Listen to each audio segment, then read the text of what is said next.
Irmãos, eu sempre falo isso para os irmãos, que sempre fico um pouco nervoso quando eu sou convidado pelo pastor para trazer o estudo bíblico aqui na frente, escola dominical, ou quando eu vou trazer a mensagem no púlpito, eu fico um pouco nervoso. E hoje parece que está elevado ao quadrado esse nervosismo, tá? Por causa do tema. Mas eu já adianto aos irmãos aqui que o tema em que eu vou falar não está relacionado aos espectros políticos, tá?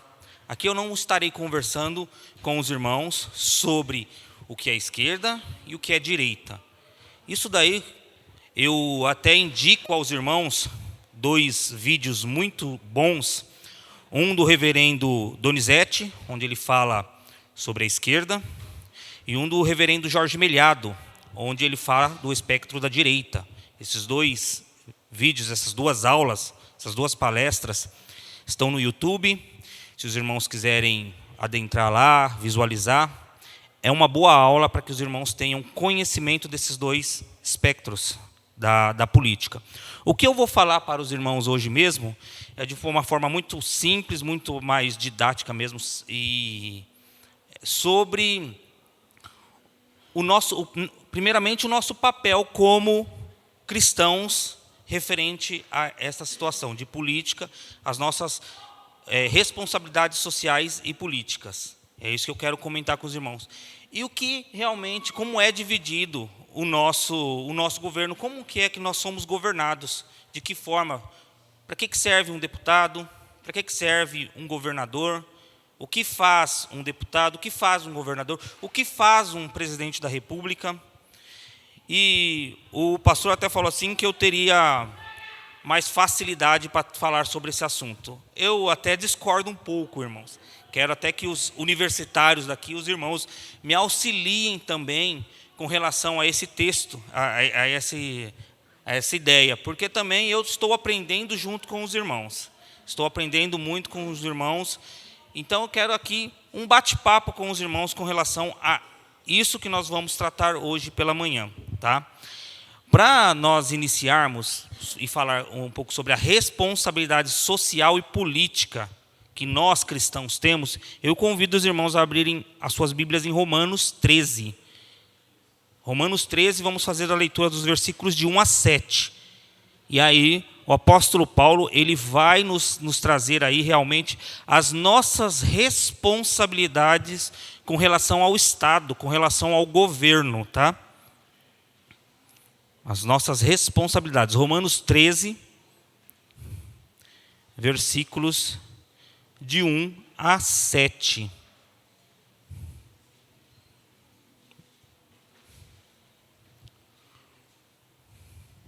Então eu vou falar primeiro, eu vou falar sobre os cargos, sobre como nós somos comandados, e depois, no final, se dermos, nós vamos entrar mais profundo dentro desse texto. Se der tempo, eu entro um pouco mais profundo dentro desse texto de Romanos 13. Diz assim a palavra: todo homem esteja sujeito às autoridades superiores, porque não há autoridade que não proceda de Deus, e as autoridades que existem foram por ele instituídas, de modo que aquele que se opõe à autoridade resiste à ordenação de Deus, e os que resistem trarão sobre si mesmo condenação, porque os magistrados não são para temor quando se faz o bem, e sim quando se faz o mal. Queres tu não temer a autoridade? Faze o bem e terás louvor dela, visto que a autoridade é ministro de Deus para o teu bem. Entretanto, se fizeres o mal, teme, porque não é sem motivo que ele traz espada, pois é ministro de Deus, vingador para castigar o que pratica o mal. É necessário que lhe estejais sujeitos, não somente por causa do temor da punição, mas também por dever de consciência. Por esse motivo, também pagai tributos, porque são ministros de Deus, atendendo constantemente a este serviço. Pagai a todos o que lhe é devido.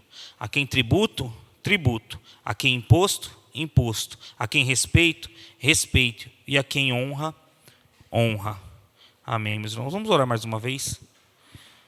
Bondoso Deus e eterno Pai, obrigado, Senhor Deus, por mais este momento que o Senhor nos concede de aprendermos da Tua palavra, de nos colocarmos diante desta sociedade, no mundo ao qual nós vivemos, como cidadãos dos céus, ó Pai.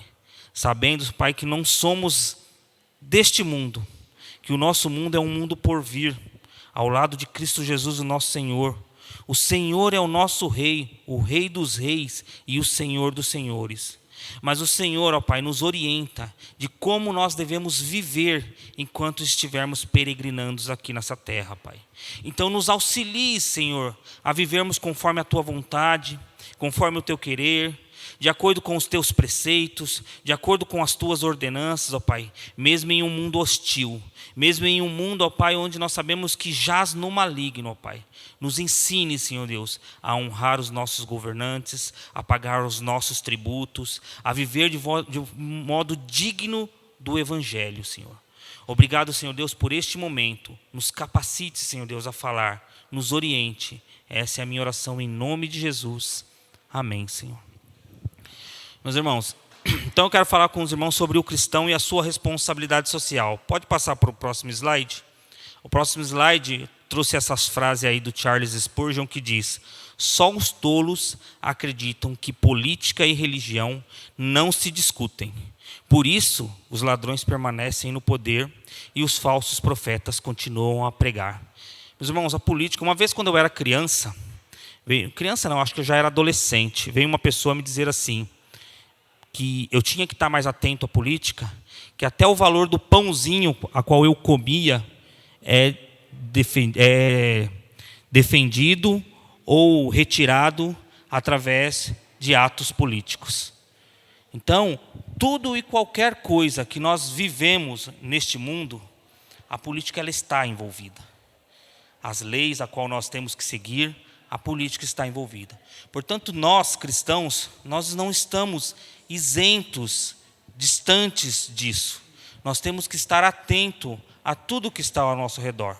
Existe a política interna, a qual nós vemos a arte de governar o nosso Brasil, o nosso estado, a nossa cidade, e a geopolítica.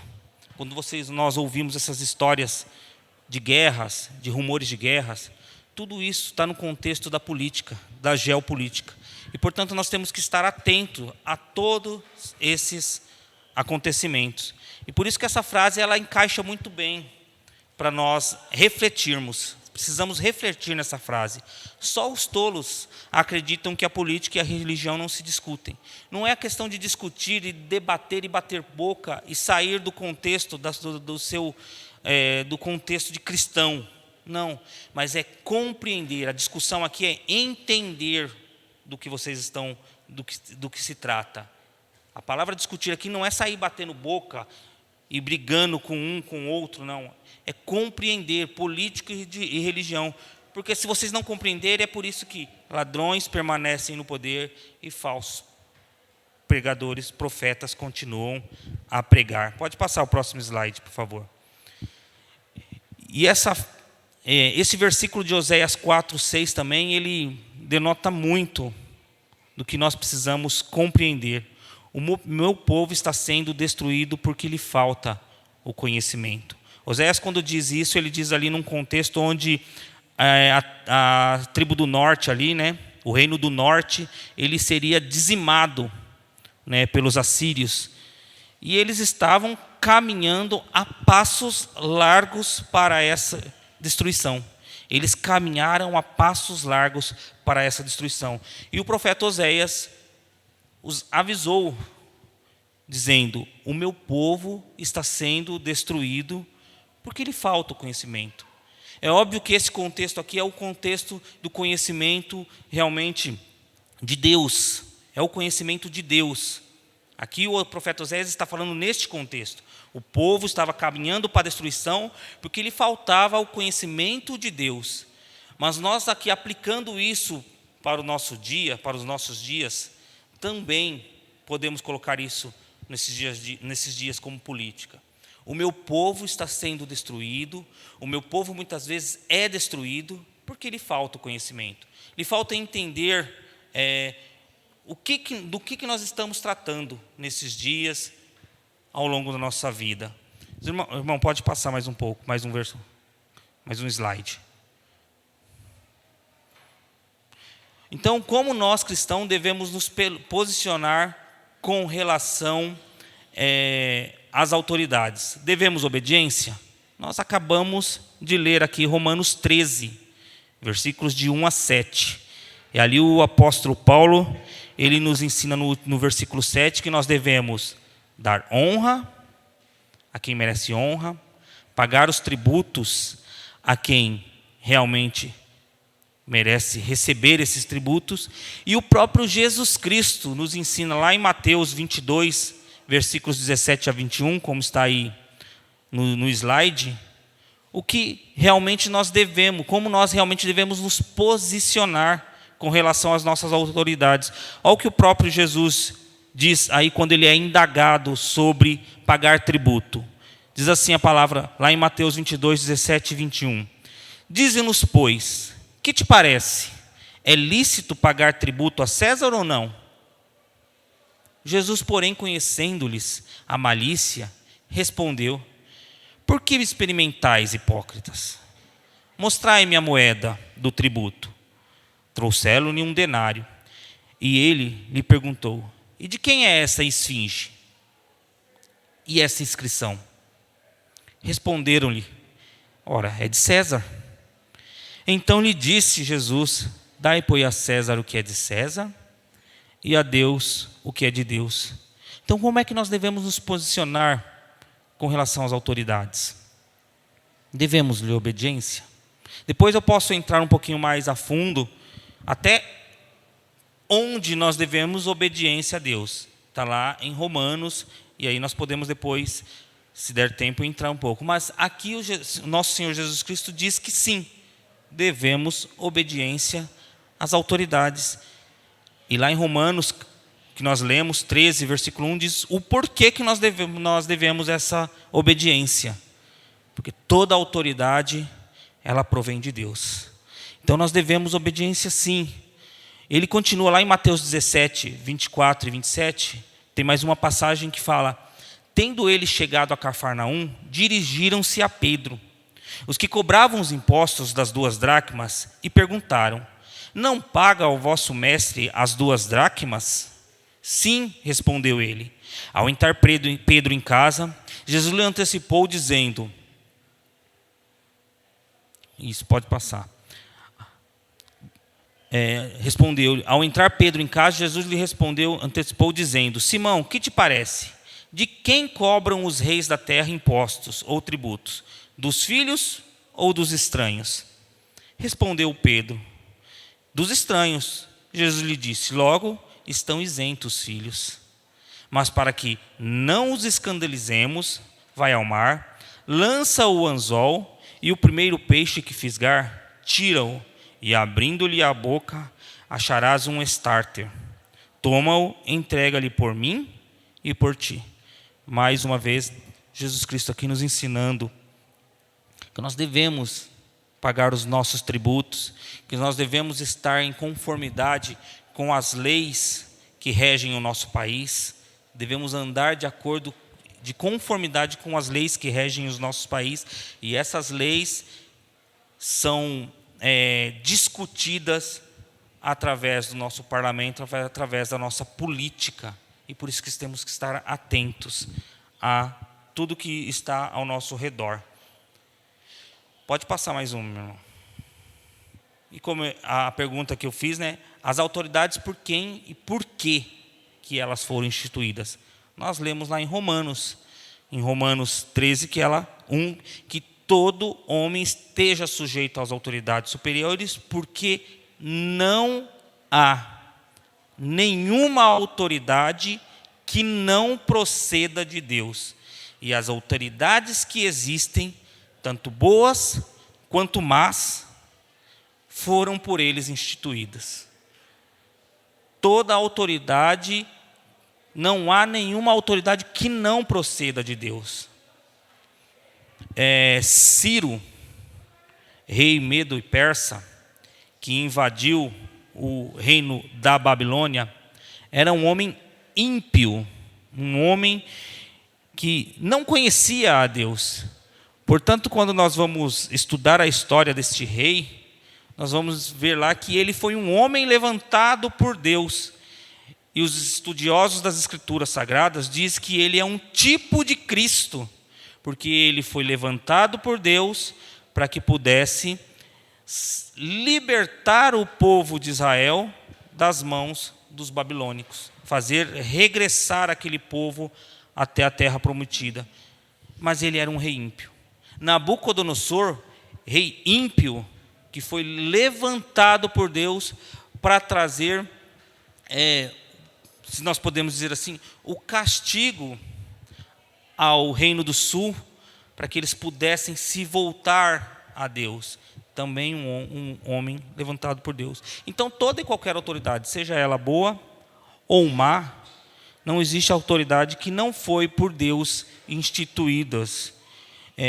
E por que elas foram instituídas? Passa o próximo slide. Por que as autoridades foram? Visto que a autoridade ela é ministro de Deus. Essa palavra ministro aí, os irmãos que têm mais conhecimento aí, eles podem dizer se eu estou certo. Ela significa a palavra diácono. Ela é a palavra diácono. Então, visto que a autoridade ela é serva de Deus, mas ela tem um motivo. Por que ela é serva de Deus? Para o teu bem. Entretanto, se fizeres o mal, teme, porque não é sem motivo que ela traz a espada. Pois é serva, vamos trocar de novo essa palavra ministro, é serva de Deus, vingador para castigar o que pratica o mal. Por que as autoridades foram instituídas? As autoridades foram instituídas para o teu bem. Esse é o propósito das autoridades, para o teu bem. As autoridades foram instituídas por isso. Pode passar o próximo slide. E aí nós vamos entrar um pouquinho mais, falar agora sobre a política. Primeiro, a política segundo Deus.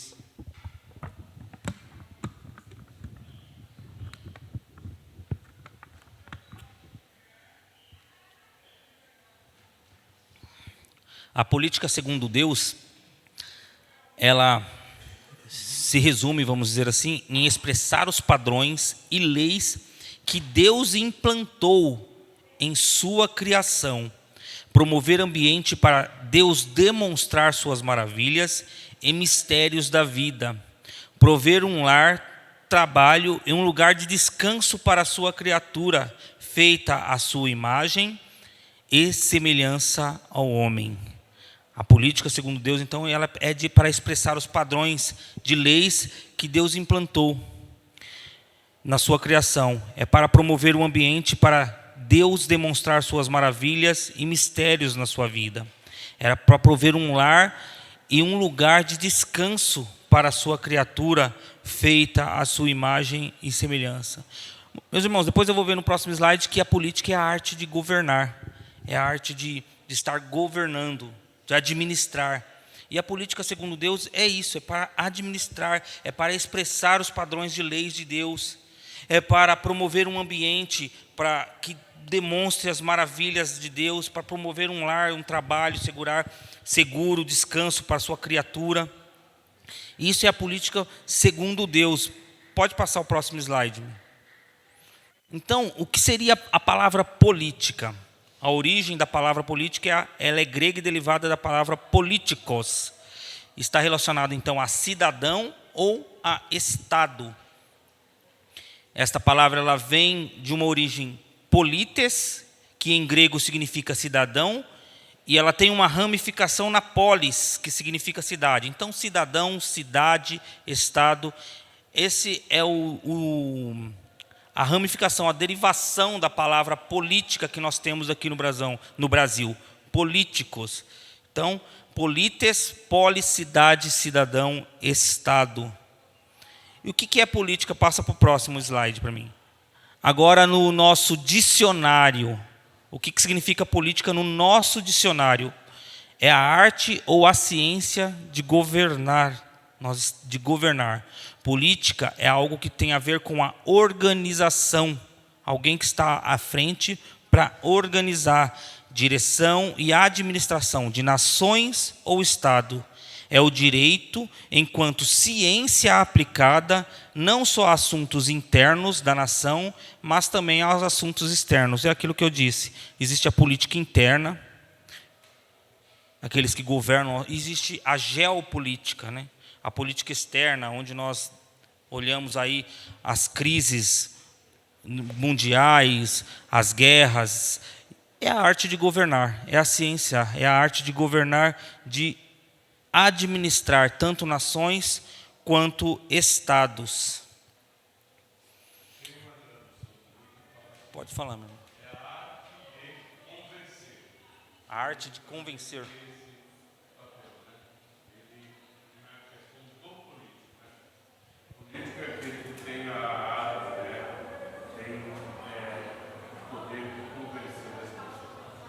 Isso mesmo.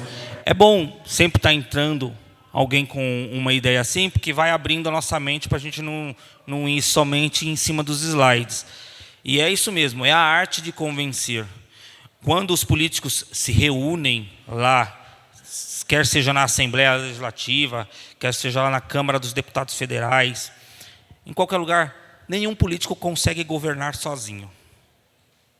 É a arte de convencer. Lá tem... Em Brasília, nós temos hoje 513 deputados, cada um com um pensamento. E eles precisam dialogar e entrar em um consenso único para que as leis que eles aplicam lá atinjam 210 milhões de habitantes aqui no Brasil. 513 respondendo por 210 milhões. É a arte de convencer. Então, eles vão lá, nenhum senador consegue governar sozinho, nenhum deputado consegue fazer as suas leis sozinha, e o presidente também não consegue presidir, executar sozinho. Todos ali, eles precisam estar realmente com essa ideia de convencimento, um convencendo o outro. É a arte realmente de convencer, não somente de administrar, mas de convencer uns aos outros. E aí eu falo quais são as consequências, através das escrituras, quais são as consequências de uma boa ou de uma má política, se eles ali não estiverem realmente falando a mesma língua, se eles ali não estiverem no mesmo norte, pensando em prol ou contra a população. Se eles não estiverem no mesmo norte, as consequências que isso ocorre. Olha o que diz a palavra de Deus aí em Provérbios 29, 2 e 4. Quando se multiplica os justos, o povo se alegra. Quando, porém, domina o perverso, o povo vai suspirar. O rei justo sustém a terra, mas o amigo de impostos a transtorna. E aí, pode passar o próximo. Volto a falar a mesma frase, o mesmo versículo. Pode passar o próximo, irmã. Próximo slide. O mesmo versículo de Oséias, que o meu povo perece, porque lhe falta o conhecimento. Falta entender isso, entender quem é que está nos governando e como é que nós somos governados. Quem é que faz essas leis, quem é que aplica essas leis, quem é que controla essas leis, quem é que controla elas? Será que é somente um homem? Se fosse somente um homem, eu acho que nós estaríamos numa monarquia, um rei. E mesmo os reis, na época da monarquia, eu creio que eles tinham aqueles conselheiros, né, que davam conselhos. Eles não tinham a palavra final, mas eles davam os conselhos. E aí tinha alguns conselheiros que eram conselheiros maus. E alguns conselheiros que eram conselheiros bons, que aconselhavam o rei de uma forma boa. Na divisão das tribos, nós lembramos de um mau conselho. Falou lá, não, que o seu dedo mindinho seja mais pesado que a mão de Salomão. Né? Falou para... E aí nós vemos a destruição da tribo, do reino. Nós vemos a divisão ali do reino do norte e do reino do sul. Então, até ali também existia. Então, o meu povo, ele perece por falta de conhecimento. Então, nós precisamos... Pode passar o próximo slide, minha irmã, precisamos conhecer a nossa história. Nós precisamos conhecer a nossa história, aí os professores podem até me auxiliar depois, se quiserem. A história do nosso Brasil.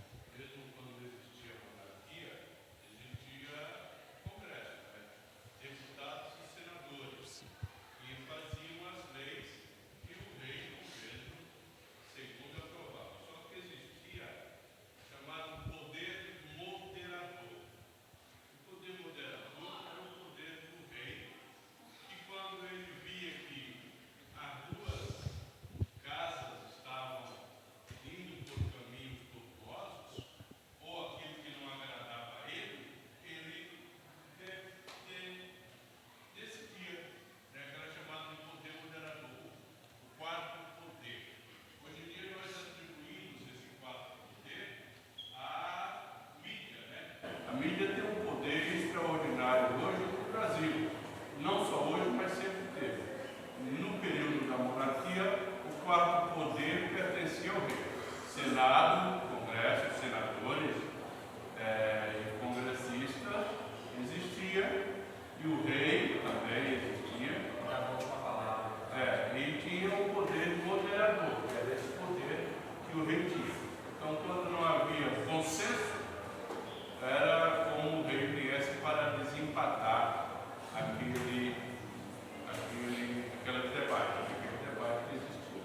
Era chamado de poder moderador. Isso mesmo, nós tínhamos na monarquia isso. Hoje, nós temos também, eu vou entrar aí, nós temos os 3 poderes. Esse quarto poder que o presbítero Ezequiel falou, alguns intitulam a mídia, o quarto poder, porque ela tem realmente poder de persuadir. Mas assim, em um conflito entre os poderes, esse quarto poder, ele é nossos militares.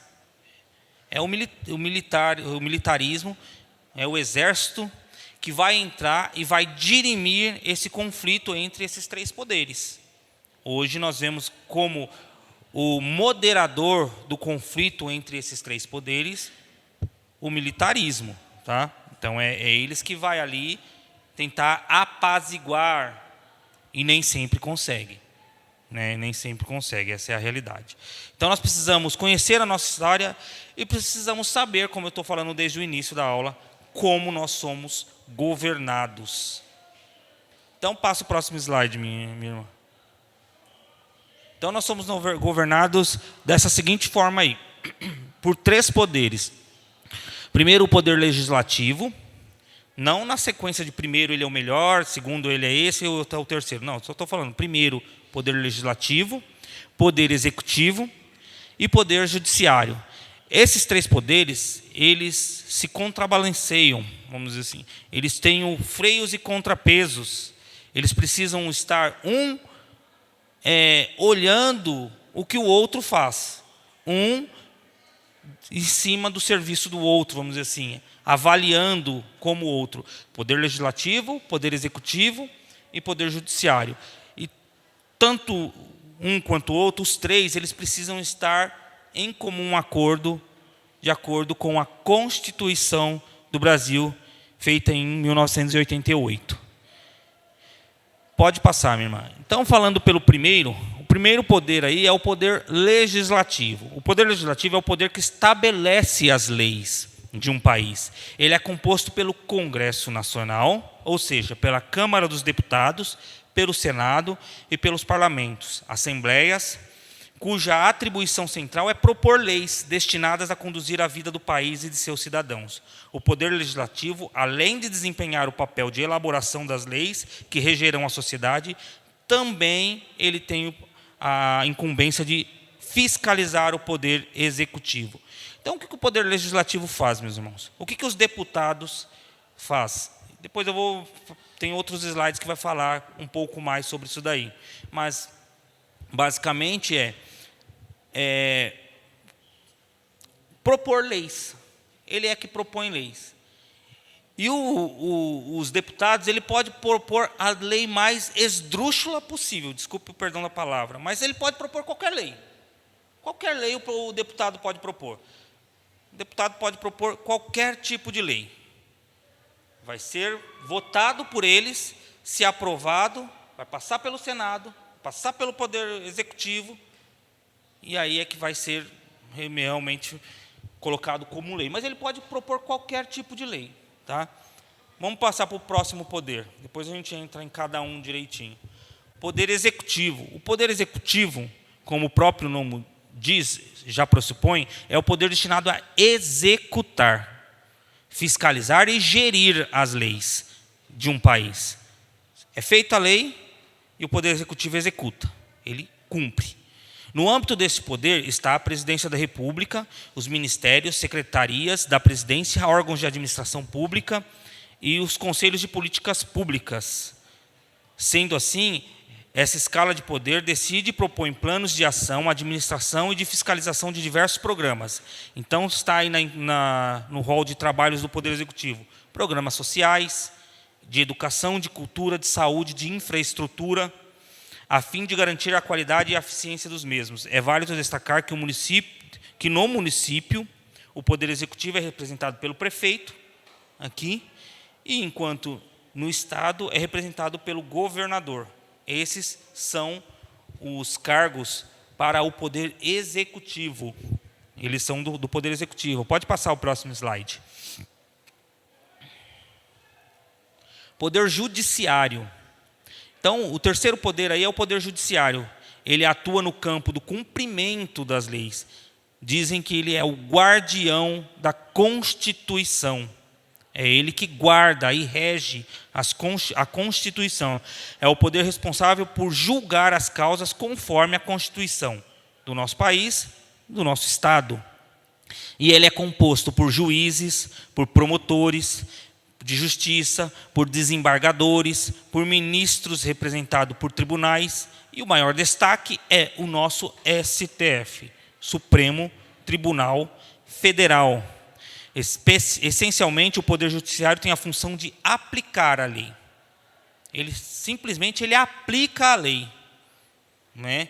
Julgar e interpretar os fatos e os conflitos, cumprindo dessa forma a nossa Constituição, as nossas leis que regem a nossa Constituição. Esse é a incumbência do Poder Judiciário, né? O Poder Judiciário ele tem a função, então, de aplicar a lei e de julgar os fatos e os conflitos. Pode passar o próximo slide. Esse slide, meus irmãos, quando eu fiz esta aula aqui, era para ter dado essa aula antes do dia 2. Mas houve, né, o falecimento da nossa irmã, acabou que não dando. Então, eu acabei não mudando aqui, mas de acordo com a legislação, nós iríamos votar, naquela época, fazer escolhas obedecendo a seguinte forma, a seguinte ordem. Nós íamos votar em deputado federal, estadual, né, senador, governador e presidente. Era essa a ordem que nós iríamos votar na hora. Quais eram os cargos que nós iríamos votar? Pode passar o próximo slide. Então, nós deveríamos saber o que é um deputado federal. O que um deputado federal faz? Eles são representantes do povo, como eu disse, na esfera federal. 513 deputados federais que lá estão representando os 210 milhões de brasileiros que aqui estamos. É uma escolha difícil. Não é uma escolha que nós já fizemos de sair, e eu fiz isso muito, sair para votar. Olha um papelzinho.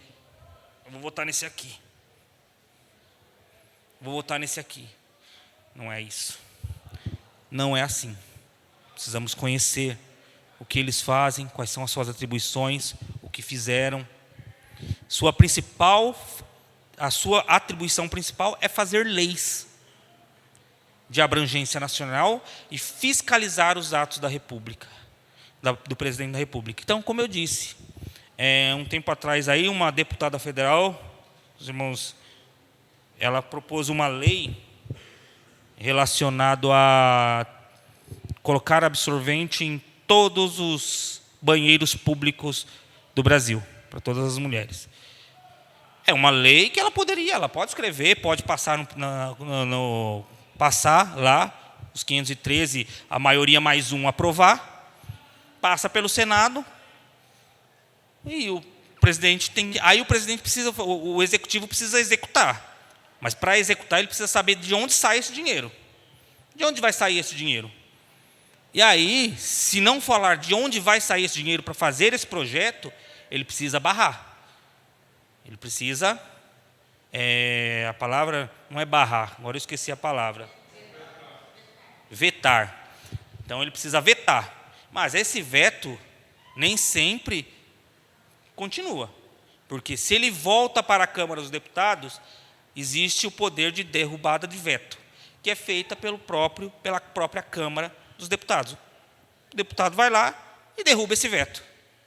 Lei aplicada. Volta para o presidente, para o executivo, né, presidente? Falar o certo, para o executivo. O executivo vai lá e executa. Não tem mais o que falar. Ele precisa executar a lei. É lei? Passou? É lei? É lógico, medidas provisórias, decreto de lei, entre outras coisas aí. Então, essa é a sua atribuição principal, é leis, é fazer leis.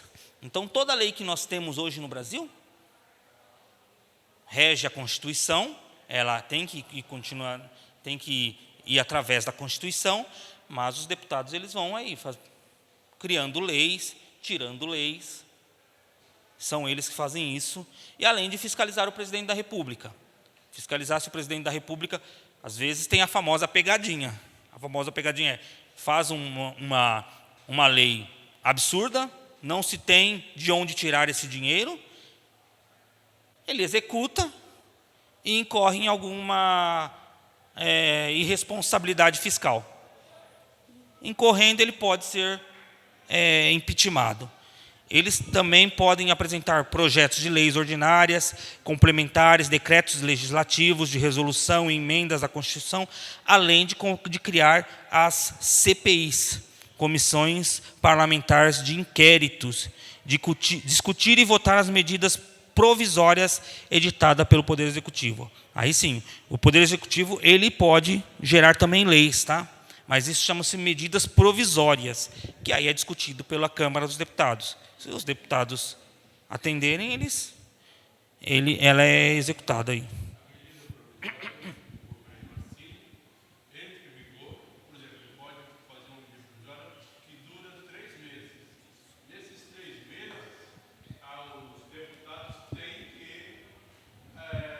Aprovar essa lei ou não. Se não aprovar, ela cai. Se aprovar, ela continua. É isso mesmo. Tem um período, a medida provisória ela tem um período, precisa ser aprovado, se não for aprovado, ela cai, e aí não há mais o que fazer. Aí é só se um deputado vier e fazer a lei, né? Para o próximo, senão se eu não correr, eu não consigo terminar. Senado, próximo. Deputado estadual é praticamente a mesma coisa, tá? Só que em âmbito estadual, eles têm incumbência aí na esfera estadual, a função é legislar, propor emenda, alterar e revogar leis, mas isso no âmbito estadual. Então, de novo, muitas vezes eu também já fiz isso. Vamos para a votação, estou andando até a nossa sessão, olho um papelzinho, vou votar nesse aqui mesmo, para deputado estadual. Fazemos muito isso. E essa é a incumbência. Vale lembrar que cada Constituição estadual ou distrital também tem poder de delegar outras atividades, exclusivas ou não, aos deputados estaduais ou distritais. Pode passar, esse mesmo, deixa aí, Senado. Os senadores, eles representam o Estado e o Distrito Federal, e têm a prerrogativa constitucional também de fazer leis e de fiscalizar os atos do Poder Executivo. Tá? Além disso, a Constituição Federal traz como competência privativa dos senadores processar e julgar nos crimes de responsabilidade o presidente, o vice-presidente, os ministros e os comandantes da Marinha, do Exército e da Aeronáutica, os ministros do Supremo Tribunal Federal, os membros do Conselho Nacional de Justiça e do Conselho Nacional de Ministério Público, o Procurador-Geral da República e o Advogado-Geral da União. Lembra que eu te falei dos pesos e contrapesos? Ele tem um grande poder, ele tem uma grande responsabilidade, o senador. O senador ele tem uma grande responsabilidade.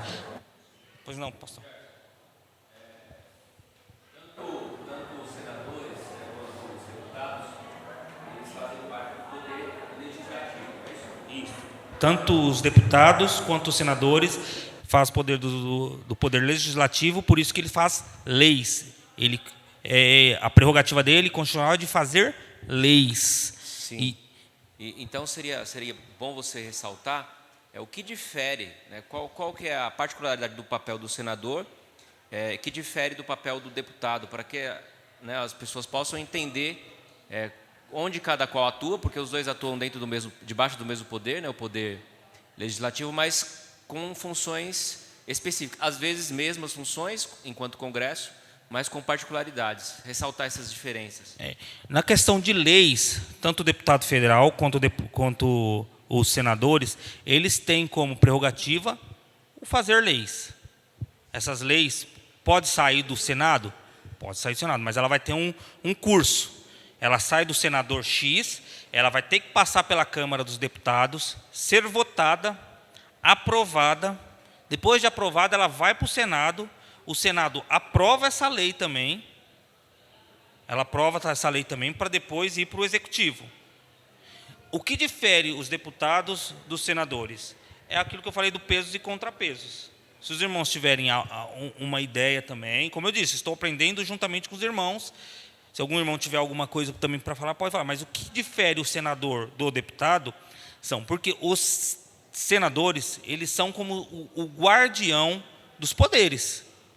Eles estão ali também realmente para verificar, e eles têm o poder de abrir impeachment contra o Supremo Tribunal Federal. Eles têm poder de abrir impeachment contra o presidente, o vice-presidente, os poderes do Exército, Marinha, Aeronáutica, derrubar coronéis, essas coisas. Então, eles têm uma incumbência. E os deputados federais, eles têm como poder fiscalizar o poder executivo, mas para que eles não conseguem abrir esse impeachment, eles apresentam um pedido de impeachment. A quem? Ao Senado. Eles apresentam esse poder, esse pedido de impeachment ao Senado. Fala, Valdemir. São 8 anos, eles são aqui, esse ano nós só escolhemos um senador, né? Mas às vezes são 2. É um terço. Isso, essa eleição foi só um senador, por estado, né? Por estado. E eles têm essa incumbência de ser aí o freio de alguns poderes. Eles são um freio de alguns poderes. E eles estão ali debaixo também ali né, sendo fiscalizados por quem? Pelos deputados federais. Então, um fiscalizando o outro, pesos e contrapesos, porque para não ficar somente na mão de o poder. O poder não pode ficar somente nos deputados, não somente no Senado, e não somente no Poder Executivo, né, na presidência, e não somente também no Judiciário. Então, eles têm essa incumbência. Eu não sei se eu fui claro com os irmãos. Se os irmãos tiverem alguma ideia, fiquem à vontade para levantar a mão aí e nos ajudar nessa aula. Então,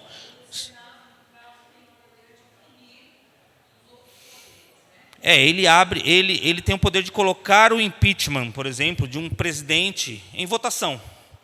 Só que assim, eles é quem abre. Não é que eles têm o poder de punir. Eles abrindo, isso vai lá para a Câmara dos Deputados. Vai ser votado. Será votado. Metade mais um. Ou seja, o último impeachment que a gente teve, no caso, foi tudo apurado pelo Senado. Isso. Aí depois foi mandado para outro lugar para votar, aí ocorreu o impeachment. Exato. Mas o impeachment, esse pedido só acontece meio provas. Meio provas. Pois não. Um exemplo aqui bem simples, né? Até bem simples. É a nossa igreja. Nossa igreja nós temos 3 poderes: diaconato, o presbiterato e o pastor. O pastor seria o presidente. Os presbíteros seriam os senadores. E os diáconos seriam os deputados. Tá? Então, quando há um problema, o diácono procura procura o presidente, o pastor.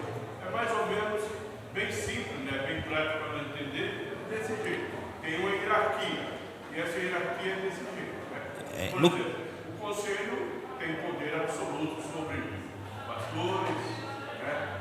Sobre diáconos, sobre toda a igreja. Pois não. O senador ele pode aprovar ou não as leis que são criadas. Sim, eles também, depois que passa pelos deputados, tem que passar pelo Senado para depois passar para o Executivo. Tem que passar por todos eles. Por isso que a arte de governar é a arte de conhecer, de convencer, como disse bem o presbítero Ezequiel. Por isso que eles precisam estar alinhados no mesmo pensamento. Né? Mesmo pensamento. Por isso que às vezes é muito difícil uma pessoa só governar. Acho que os irmãos entenderam. Pois não, Eliane? Nós percebemos quanto o brasileiro ele é analfabeto político quando eles elegem pessoas tão discrepantes de partido e de ideologia. Né? Ele não conseguirá governar. Como pode? Como que vai governar? Se são tão discrepantes, como que as leis Consegue serão governar. aprovadas? Passa para o próximo, minha irmã. Governador. O governador que exerce o poder executivo na esfera do Estado, né, e do Distrito Federal. Cabe a ele representar no âmbito interno a respectiva unidade da federação em suas relações jurídicas, políticas e administrativas.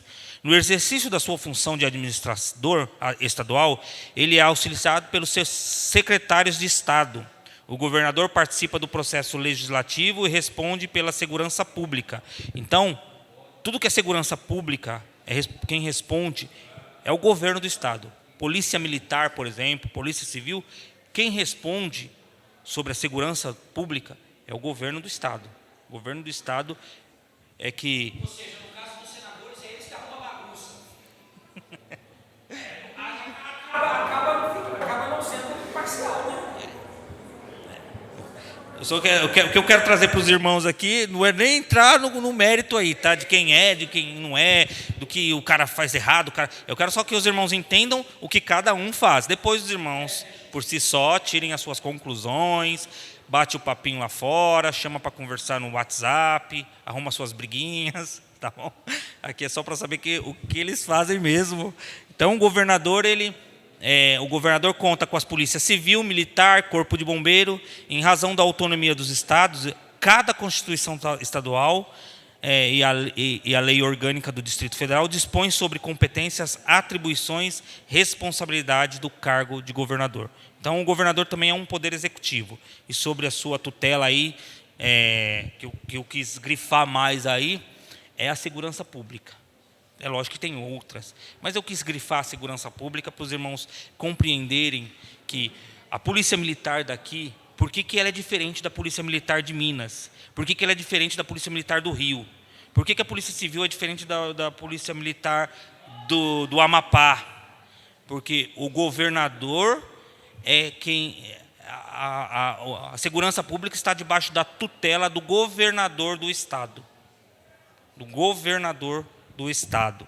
Porque às vezes nós colocamos a culpa da nossa segurança, no caso aqui de São Paulo, por exemplo, lá na esfera federal. Tudo bem que a esfera federal, os deputados, eles fazem leis que abrangem ou dificultam a vida de um criminoso. É eles que fazem essas leis. Mas não é culpa deles, vamos dizer assim, a situação da nossa polícia de aqui. Tá? É dividido as coisas. Vamos para o próximo. Próximo, minha irmã. Presidente da República. O presidente da República é quem governa e administra os interesses públicos da nação. Ele tem o dever de sustentar a integridade e a independência do Brasil. Aí é a geopolítica. Sustentar, lembra quando eles pegam lá, prometo sustentar a integridade e a independência do Brasil. É a questão realmente de patriotismo. É evitar as guerras, mas, se preciso for, morrer pela pátria. Sustentar a integridade e a independência do Brasil. Bem como apresentar um plano de governo com programas prioritários, projetos de lei, de diretrizes orçamentárias e propostas de orçamento. Todo presidente da República, ou todo candidato, ele precisa apresentar um plano de governo com prioridades, projetos de leis e diretrizes orçamentárias. Lembra que eu falei de estourar o orçamento? Tem um orçamento, cara. Lá na empresa que eu trabalho, eu sou comprador, nós chamamos de PAN. Aqui na igreja também nós podemos dar o exemplo da igreja. Ricardo, nosso tesoureiro, ele traz aí o relatório para os irmãos, do quanto nós vamos gastar no ano e no que nós estamos gastando no ano. Estoura uma coisa ou outra, né, meu irmão? De vez em quando. Mas nós não podemos. Só é da esposa. Mas nós não podemos. Então, apresentar, né, as diretrizes das leis orçamentárias. Você precisa apresentar. Como é que você vai fazer esse projeto? Tá, você vai aumentar o salário mínimo em R$5.000. Nós já tivemos essa discussão, né, Fabião? Nós já tivemos essa discussão. Mas como? Como é que você vai fazer? Qual, né? Então, apresentar essas leis, propostas, executar atribuições administrativas, legislativas e militares de acordo com a Constituição Federal. Faz parte das atribuições administrativas, nomear chefes dos seus ministérios, nomear ministros do Supremo Tribunal Federal, nomear cargos para a Polícia Federal, dos atributos superiores, nomear superiores da Advocacia Geral da União e conceder indulto e comultas de penas. Lembra de Pilatos? Apresentaram para ele Jesus e Barrabás. Pilatos, como governador lá, ele tinha, sobre sua incumbência, dar um indulto. É isso, para os irmãos entenderem o que é o indulto. Vocês querem que eu solte o rei dos judeus ou Barrabás? O povo pediu para Barrabás. E ele, como governador, e tinha ali na mão dele o poder do indulto, soltou Barrabás. Então, isso também tem, sabe, eles também faz parte das atribuições do presidente. Já as atribuições legislativas permitem que ele possa iniciar processo legislativo, sancionar, promulgar leis, publicar leis, além de expedir decretos. Mas aí, como o nosso irmão disse, estou correndo aqui que o tempo está escasso, como o nosso irmão disse, essas leis ela tem um período. Depois desse período, que foi promulgada essa lei pelo Poder Executivo, essa lei ou é aprovada pelos deputados federais, ou tem que cair, ela não pode continuar. Quanto ao poder militar, o presidente é o comandante supremo das Forças Armadas, cabendo a ele exclusivamente declarar guerra e celebrar paz. Só que ele não pode fazer isso sozinho, com autorização do Congresso Nacional. Nós tivemos aí a pandemia e foi feito o estado de calamidade pública, né? Ele não pode fazer se o Congresso não autorizar também. Então, é os dois juntos, tá? No que se refere à política externa, é o presidente da República que decide sobre as relações com os outros países, sobre o credenciamento de representantes diplomáticos e sobre a celebração de tratados, de convenções e atos internacionais sujeito a referentes do Congresso Nacional. Então, no que se refere à política externa, é o presidente que faz aí as ligações com os outros países. Então, é o presidente que está lá conversando com um país, sei lá, Estados Unidos, com a Argentina, é ele que faz ligação. Então, é ele que faz essa ligação política aí. Então, às vezes, você fala, por que o presidente foi para Israel? Por que o presidente foi para a Rússia? Por que o presidente foi para não sei para as ligações, é a política externa, é a incumbência do presidente da República fazer isso. Pode passar para o próximo. E ele tem aí cerca de 23 pastas ministeriais que o auxilia, né, no Poder Executivo Federal brasileiro. Cada ministério aí é responsável por uma área específica. Hoje é 23, nós já chegamos a 32 pastas ministeriais. Desde julho de 2021, que abaixou-se para 23 pastas ministeriais. Essa parte aqui eu colei, o copy-cola de um estudo do pastor. E o pastor tinha feito isso daí há uns anos atrás, e ele tinha colocado um número a mais. Eu até falei, pastor, eu editei lá, porque hoje já não é mais esse tanto de pastas ministeriais. É menos, são 23 pastas ministeriais.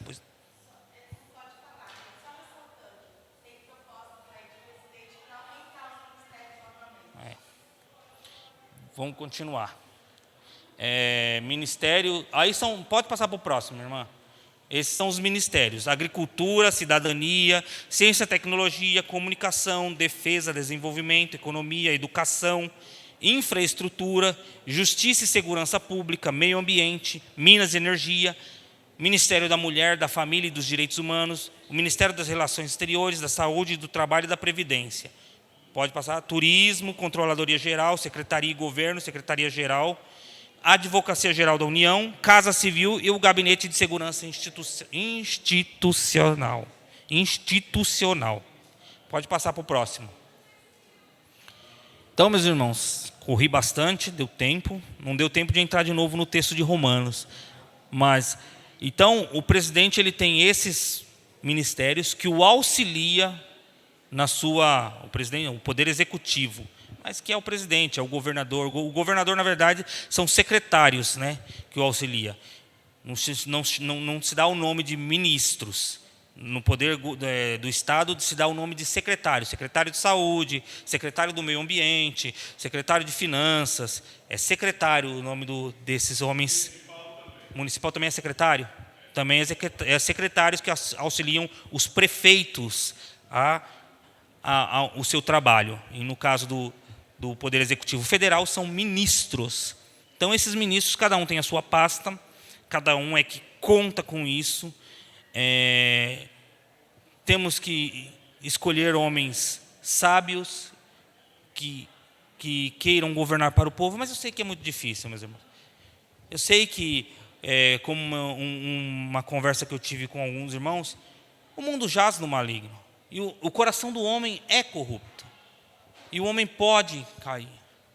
Mas cabe a nós, cristãos, estudarmos, entendermos quem é que nos governa, como nos governa, como é que nós devemos depositar o nosso voto de confiança. E para finalizarmos aqui, eu queria ler com os irmãos aí 1 Pedro, capítulo 2, versículos 13 a 17.